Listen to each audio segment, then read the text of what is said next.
ನಮಸ್ಕಾರ. ವಿಶ್ವವಾಣಿ ಟಿವಿಗೆ ಸ್ವಾಗತ. ನಾನು ಚಿದಾನಂದ ರುದ್ರಾಪುರ್ಮಾರ್. ಇಂಡಿಯಾ ಮೈತ್ರಿಕೂಟ ಕಳೆದ ಲೋಕಸಭಾ ಚುನಾವಣೆಗೂ ಮುನ್ನ ಹುಟ್ಟಿಕೊಂಡ ಇಂಡಿ ಒಕ್ಕೂಟ ಇದೀಗ ಹರಿದು ಚಿಲ್ಲಾಪಿಲ್ಲಿಯಾಗಿದೆ. ದಶಕಗಳ ಕಾಲ ದೇಶವನ್ನ ಆಳಿ ಭರ್ಜರಿ ಹುಮ್ಮಸ್ಸಿನಲ್ಲಿದ್ದ ಮೋದಿ ಸರ್ಕಾರವನ್ನ ಹಣಿಯಲು ವಿಪಕ್ಷಗಳಿಗೆ ಕಬ್ಬಿಣದ ಕಡಲೆಯಾಗಿತ್ತು. ಏಕೆಂದರೆ ಸ್ವಂತ ಬಲದ ಮೇಲೆ ಅಧಿಕಾರ ನಡೆಸುವ ತಾಕತ್ತಿರುವ ಪಕ್ಷ ಅದು ಬಿಜೆಪಿ. ಆದರೆ ಪ್ರಸ್ತುತ ಸಮಯದಲ್ಲಿ ಬಿಜೆಪಿ ಹೊರತುಪಡಿಸಿ ಸ್ವಂತ ಬಲದ ಮೇಲೆ ದೇಶದ ಗದ್ದುಗೆ ಹಿಡಿಯುವುದು ಇತರ ಪಕ್ಷಗಳಿಗೆ ಅಷ್ಟು ಸರಳವಿಲ್ಲ. ಆಗೊಂದು ಕಾಲವಿತ್ತು, ಇಡೀ ರಾಷ್ಟ್ರವನ್ನ ಕಾಂಗ್ರೆಸ್ ತನ್ನ ಕೈಯಲ್ಲಿ ಗಿರ್ಗಿಟ್ಟಿಯಂತೆ ಆಡಿಸುತ್ತಿತ್ತು. ಆದರೆ ಯಾವಾಗ ಭಾರತದ ರಾಜಕಾರಣಕ್ಕೆ ಮೋದಿ ಎಂಟ್ರಿ ಕೊಟ್ಟರೋ ಆ ಆಸೆಯನ್ನ ಕಾಂಗ್ರೆಸ್ ಕೈ ಬಿಟ್ಟಿತು. ಇದನ್ನ ಅರಿತ ಕಾಂಗ್ರೆಸ್ ಎಲ್ಲ ಸಣ್ಣ ಪಕ್ಷಗಳನ್ನ ಒಗ್ಗೂಡಿಸಿಕೊಂಡು ಒಂದು ತಂಡವಾಗಿ ಸೇರಿಕೊಂಡು ಮೋದಿಯನ್ನ ಹಣಿಯಲು ಸಜ್ಜಾದರು. ಅದರಲ್ಲಿ ಸಂಪೂರ್ಣವಾಗಿ ಅಲ್ಲದಿದ್ದರೂ ಅಲ್ಪ ಪ್ರಮಾಣದಲ್ಲಿ ಯಶ ಕೂಡ ಕಂಡರು. ಆದರೆ ಈ ಒಗ್ಗಟ್ಟು ಇಂಡಿ ಮೈತ್ರಿಕೂಟದಲ್ಲಿ ಬಹಳ ಕಾಲ ಉಳಿಯಲಿಲ್ಲ. ಲೋಕಸಭಾ ಚುನಾವಣೆಗೆ ಮಾತ್ರ ಸೀಮಿತವಾಯಿತು ದೋಸ್ತಿಯ ಜುಗಲ್ಬಂದಿ.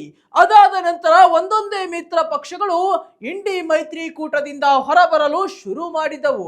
ಆಗ ಮಿತ್ರಕೂಟದ ಕೋಟೆ ಕರಗಲು ಶುರುವಾಯಿತು. ಕಾಂಗ್ರೆಸ್ನ ಬಂಗಾಳದ ಟಿಎಂಸಿ, ಉತ್ತರ ಪ್ರದೇಶದ ಅಖಿಲೇಶ್ ಅವರ ಸಮಾಜವಾದಿ, ತಮಿಳುನಾಡಿನ ಡಿಎಂಕೆ, ಮಹಾರಾಷ್ಟ್ರದ ಎನ್ಸಿಪಿ, ಉದ್ಧವ್ ಬಣದ ಶಿವಸೇನೆ, ಮಾಯಾವತಿಯ ಬಿಎಸ್ಪಿ, ಹೀಗೆ ಕೆಲ ರಾಜ್ಯಗಳ ಪಕ್ಷಗಳು ಇಂಡಿಯಾ ಅಲಯನ್ಸ್ ಅಲ್ಲಿ ಹೆಚ್ಚು ಮುನ್ನೆಲೆಯಲ್ಲಿರುವ ಪಕ್ಷಗಳು.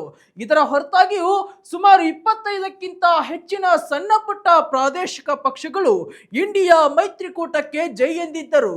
ಒಗ್ಗಟ್ಟಿನಲ್ಲಿ ಬಲವಿದೆ ಎಂಬ ಮಂತ್ರವನ್ನ ಜಪಿಸಿ ಒಂದುಗೂಡಿದ್ದರು.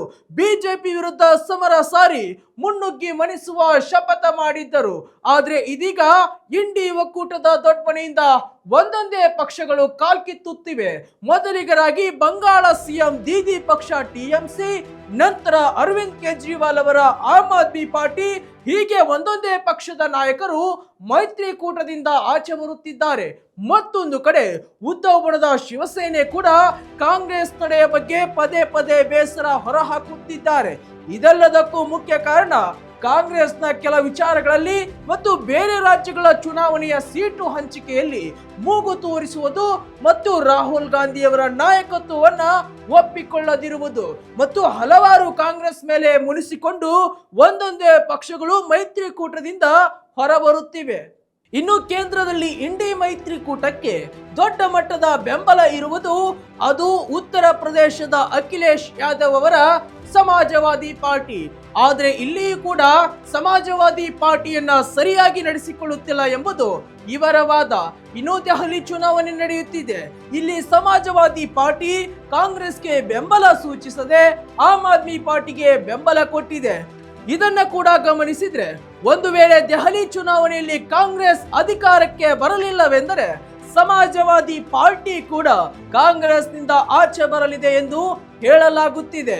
ಒಂದು ವೇಳೆ ಹಾಗಾದ್ರೆ ಕಾಂಗ್ರೆಸ್ಗೆ ದೊಡ್ಡ ಪಾರ್ಟಿಯ ಬೆಂಬಲ ಇಲ್ಲದಂತಾಗುತ್ತದೆ ಮತ್ತು ಇನ್ನು ಕೆಲ ಸಣ್ಣ ಪುಟ್ಟ ಪಾರ್ಟಿ ಜೊತೆಗೆ ಮೈತ್ರಿಕೂಟ ಮುನ್ನಡೆಸುವುದು ಬಹಳ ಕಷ್ಟವಾಗುತ್ತದೆ. ಆದರೆ ಇದೆಲ್ಲದಕ್ಕೂ ಉತ್ತರ ದೆಹಲಿ ಚುನಾವಣೆ ನಂತರ ತಿಳಿಯಲಿದೆ ವೀಕ್ಷಕರೇ. ಇದಾಗಿತ್ತು ಇವತ್ತಿನ ಸ್ಪೆಷಲ್ ಸ್ಟೋರಿ. ಮತ್ತಷ್ಟು ವೈವಿಧ್ಯಮಯ ಸುದ್ದಿಗಳಿಗಾಗಿ ವಿಶ್ವವಾಣಿ ಟಿವಿ ಹಾಗೂ ವಿಶ್ವವಾಣಿ ಟಿವಿ ಸ್ಪೆಷಲ್ ಚಾನೆಲ್ ಅನ್ನ ಸಬ್ಸ್ಕ್ರೈಬ್ ಮಾಡಿ. ನಮಸ್ಕಾರ.